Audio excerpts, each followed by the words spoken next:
This is Quest for Glory 3, The Wages of War, brought to you by Sierra Online. And this Let's Play is brought to you by somebody with too much time on his hands. Welcome back, Sierra fans. We are back in the village of Simbani, and as I promised before, I have practiced my abilities. We actually did have a chance to challenge Uhura on the bridge area, and we ended up not doing so well, but we at least have gained the ability to sort of stay up there and do a half-decent job. That's going to require a little bit more practice, I think, before the initiation ceremony, so a little bit more off-screen, off-camera work, though I may want to show you the challenge at some point, just so you can see that.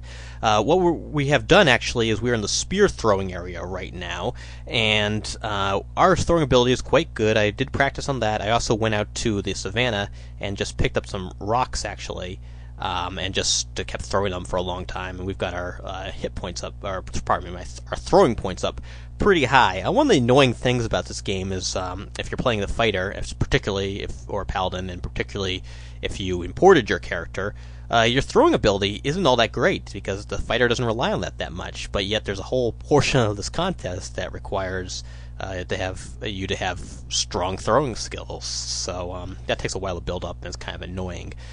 If I click on the spears right now, Uhura is going to show up and challenge us to a competition, which is kind of interesting. But I don't want to do that because that triggers an event in the game, and we actually lose a character who's somewhat rare, actually. I didn't interact with him the first few times I played, so I want to make sure that we get to meet him before the event in the game is triggered. So we're going to go over and talk to him before he's removed from the game and somebody else replaces him. So this is the storyteller, if you recall from one of the earlier videos. Then he was talking to all the people, and this, I believe, is the only time you'll interact with him personally. I missed him beforehand, probably just because I didn't spend enough time in the Simbani village. It was either in Tarna or out just exploring the savannah, so I'm glad we ran into him. Now, I'm going to actually spend a little bit more time in the dialogue with him, just because, well, first of all, let's greet him, be polite. And he's just saying he's happy that we are polite. And I'm going to tell him about Shapir, since he seemed to be interested, and he apparently is. And the reason is he talks about most of these categories break off into actually individual stories, and not that they're all that incredible, but they're somewhat interesting. So I'll spend a little more time on it. So he's telling about stories, and it's being kind of arcane and cryptic in describing it. But he wants to tell us about the story of the magic drum. So let's hear about the story of the magic drum. And we don't know that much about it, but it's pretty much he's going through telling us about the spear being stolen again, which we've heard time and time again. And then it's kind of the same thing actually that Laban tells us beforehand about find the warrior clutching the leperman's drum. But he actually points out all his problems, though. Why did the leperman do this? How the warrior died? All these things we don't know about, and nobody really seems to really want to investigate, though I guess it seems most logical the leperman did this. And in any event, sort of contradicts his desire to go to war the last time, but maybe not entirely.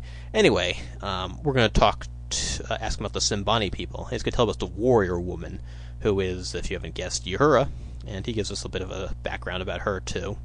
Oops.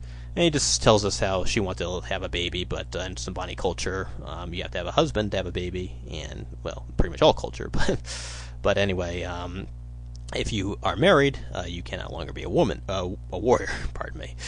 You're still a woman. And so she travels to have a baby, and then she comes back, but she's allowed to be a warrior and have a child. And I am hopefully not going to get myself in trouble, but I always just thought this was pretty weird that she can't have a child out of wedlock, of course, in the Simbani village, but she can go away, have that, and then come back, and then that's not a problem with their culture. And I hope I didn't offend anyone. I just always thought that was kind of a weird, almost plot hole. I don't know.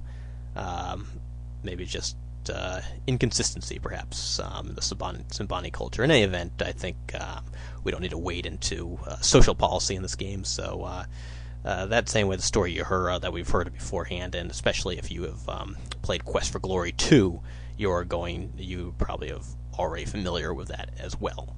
Okay, so he's going to ask us a news story. If we want to hear a news story, of course, we would like to hear it. And this is a story about two friends in the village. They both want to be warriors, so they're going to go through the initiation contest, and they're practicing and they're friends. And then a woman comes to the village, and they both want her, and so they're no longer friends, and they're really playing pretty rough in the initiation contest. And one guy makes the other guy actually fall off the wrestling bridge, and he falls the wrong way and dies. So he becomes a warrior, gets the woman, but nobody wants to be his friend because he won through pretty dishonorable actions. And this is kind of foreshadowing our future contest, as I said, with Yusufu, the initiation ceremony. And nothing quite that dramatic happens, but it's somewhat similar, and so it's kind of giving us a hint to be honorable in our actions, and it does come up later. And we're going to ask about the spear, and his pretty much saying, hey, did you listen to what I said last time? He doesn't have too much else to add to that. And then finally we'll ask about the leopard men, and he's got a story right off the bat about them. Pretty much how they hide their village with magic, and that the people in Samani people don't really respect that. And then both sides stole from each other, and now they both want war. And so the reasonable solution might be, hey, each person has each other is good, why don't they just give it back? But that's not the case, and as many wars are, I guess it's more complicated than simply the most immediate solution. In any event, that's what he has to say about it, about those things. I thought you might find them somewhat interesting. And we say goodbye, and I think that's the last we see of that character, at least in terms of having a personal interaction with him. Now, one thing I want to do, we've got a little bit of time left in the video, so let's move on this. Unfortunately, Uhura's going to show up, but she walks very slowly every time she gets into the screen, so I think this might eat up a portion of the video. Oops, we're going to have to actually throw the spear, and okay, so she compliments us. She's coming in. I actually tried that one time. She came in, and I actually missed the target, and she kind of mocks you when you do that, so it's not quite the best opening to having a challenge with her. But let's accept the challenge, and we go first, and I think you have to pretty much lose every time you try doing this first off the bat. So let's see if... I don't think there's any real benefit pointing in one place versus another. I think the better you do, the better your skill. Well, that's pretty good. The better your skill is, the closer you're going to get to where you want to throw, and you get the most points for in the middle of the target, so you want to aim there. Okay, so she goes next, and she's at the lower portion of the target for the most part. And she claims she wins, even though I think we got most of our spears closer. And you supposedly get a point for hitting the target and 2 points for hitting the red thing, and so at the least it should be a tie, but I guess tie goes to the computer game in this. So